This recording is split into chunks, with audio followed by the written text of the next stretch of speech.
दोस्तों, यह कहानी आते वस्त्र जाते गुण आज के दौर में भी बहुत ज़्यादा प्रासंगिक है। आइए सुनते हैं। राजा भोज ने एक बार अपनी सभा में विद्वानों को आमंत्रित किया। विभिन्न क्षेत्रों से विद्वान आए। उनकी वेशभूषा अलग अलग थी। उनमें से एक विद्वान पर राजा की नज़र पड़ी। वह सुरुचिपूर्ण वस्त्रों से सुसज्जित था। राजा उसके पहनावे से प्रभावित हुआ और उसे अपने समीप के आसन पर बिठाया। विद्वानों के भाषण आरंभ हुए। एक एक कर विद्वान भाषण देते और अपने आसन पर आकर बैठ जाते। अंत में एक ऐसा विद्वान मंच पर आया जो पुराने वस्त्र पहने हुए था। उसका भाषण सुनकर लोग मुग्ध हो गए। राजा भी उसकी विद्वता पर बहुत प्रभावित हुआ। राजा ने उसका बहुत सम्मान किया, यहाँ तक कि राजा उसे द्वार तक छोड़ने गया।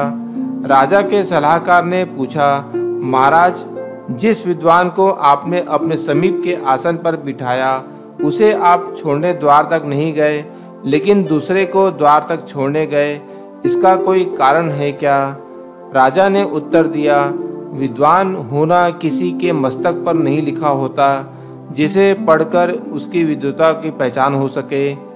मैंने उसके सुंदर पहनावे को देखकर उसका मान सम्मान किया।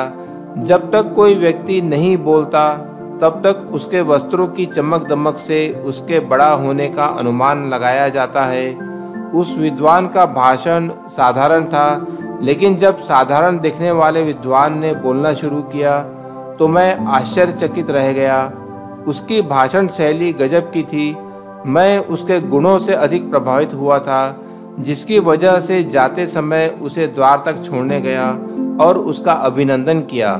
मैंने आते समय उस विद्वान का अभिनंदन किया जो अच्छे वस्त्रों में था, और जाते समय उस विद्वान का अभिनंदन किया जो गुणों से परिपूर्ण था।